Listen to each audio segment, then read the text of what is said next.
இது யூனான் இலை. மூணு சரி பண்ணக்கூடிய இலை. சரியா?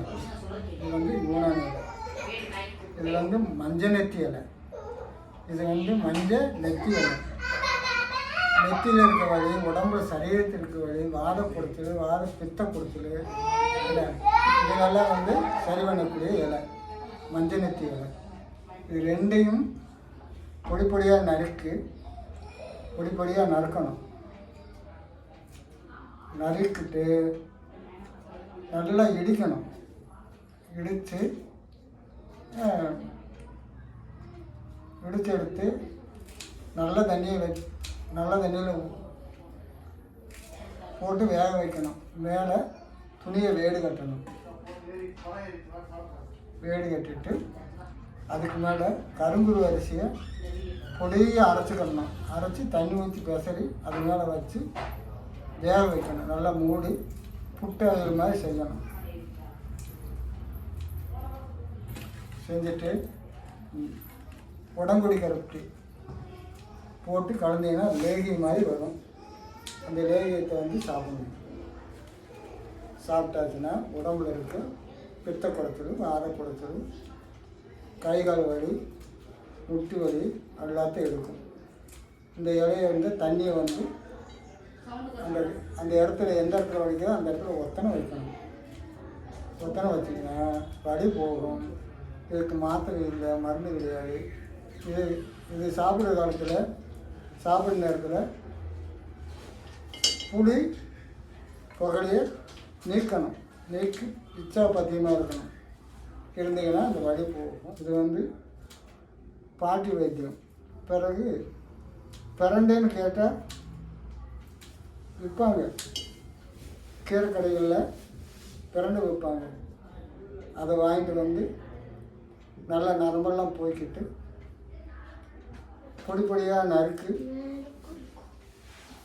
நல்லெண்ணெய் ஊற்றி வணக்கணும். நல்லெண்ணெயோ நெய்யோ சேர்த்து வச்சு வணக்கணும். வணக்கிட்டு வரமிளகாய், சீரகம்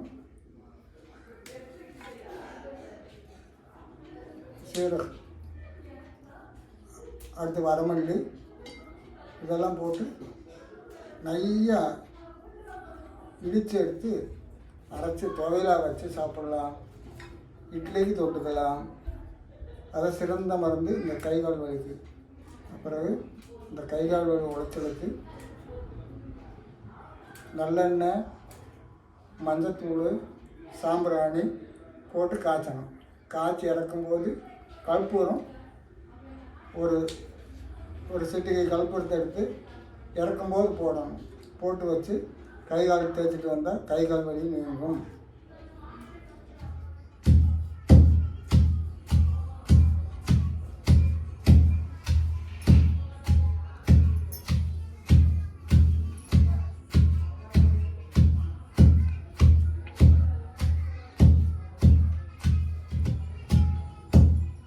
இடிச்சிட்டு அதை எடுத்து சட்டியில் போடணும்.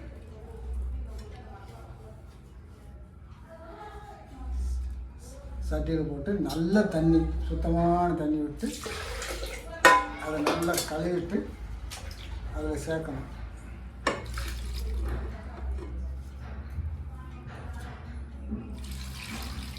தேவையான அளவுக்கு தண்ணி ஊற்றி வச்சுக்கணும்.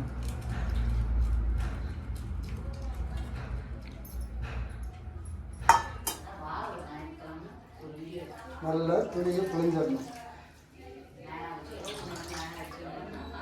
புழிஞ்சிட்டு பிறகு இது மாதிரி கட்டணும்.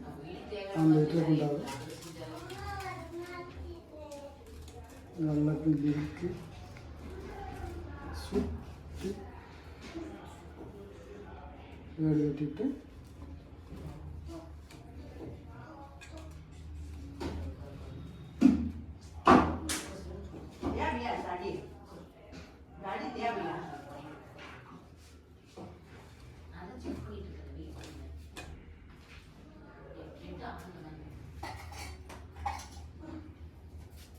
இந்த அரிசியை முழுக்கூடையும் மிக்ஸியில் அடித்து வச்சிடணும்.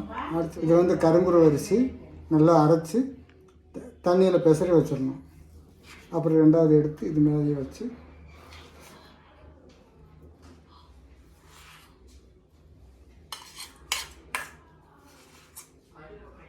இப்படி வைக்கணும்.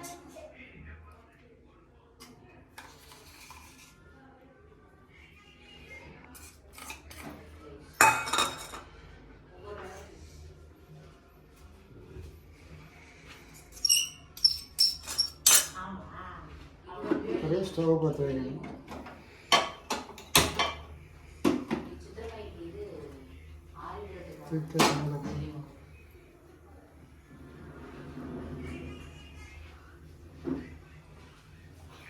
இது மாதிரி வச்சு மூடணும்.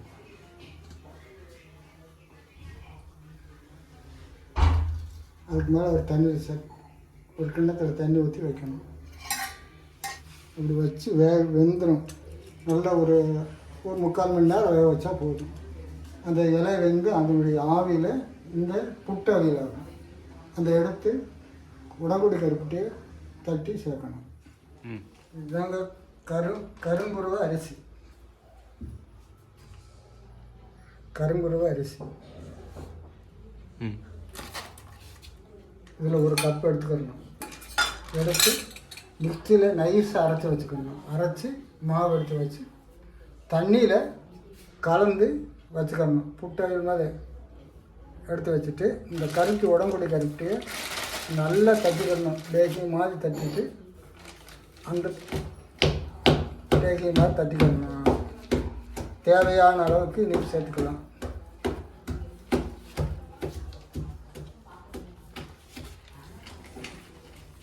இப்படி நல்லா நைஸாக அரைச்சிக்கணும்.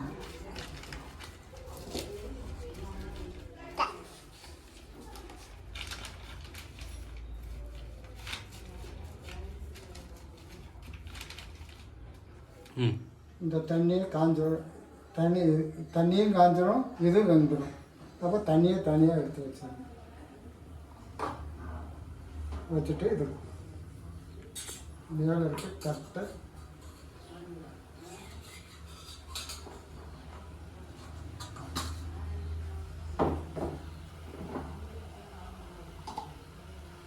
இதை இப்படி எடுத்து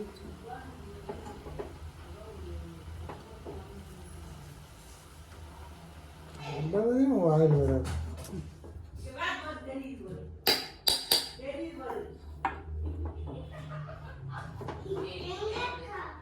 அப்படி எடுத்துகிட்டு வந்துட்டு இந்த கருட்டு அது கூட சேர்க்கணும்.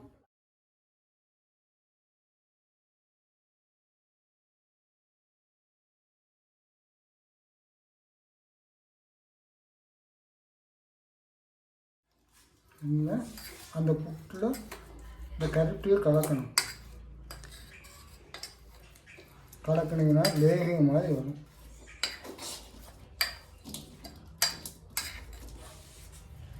பார்த்தா லேகியம் மாதிரி இருக்கும். இந்த லேகியத்தை சாப்பிடணும். சாப்பிட்டாச்சுன்னா தொடர்ந்து 8 நாளைக்கு சாப்பிட்ணும். 8 நாள் கழித்து எண்ணெய் தேய்ச்சி குளிக்கணும். தேங்காய் எண்ணெய் தேய்ச்சி சீவக்காய் வச்சு அதில் சாம்பு போட்டு நல்லா குளிச்சுக்கலாம். அது 8 நாளைக்கும் புளி சேர்க்கக்கூடாது. புளி சேர்க்காமல் சாப்பிடணும்.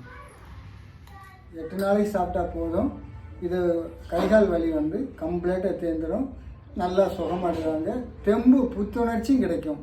இந்த வீடியோவை லைக் பண்ணுங்கள், ஷேர் பண்ணுங்கள்.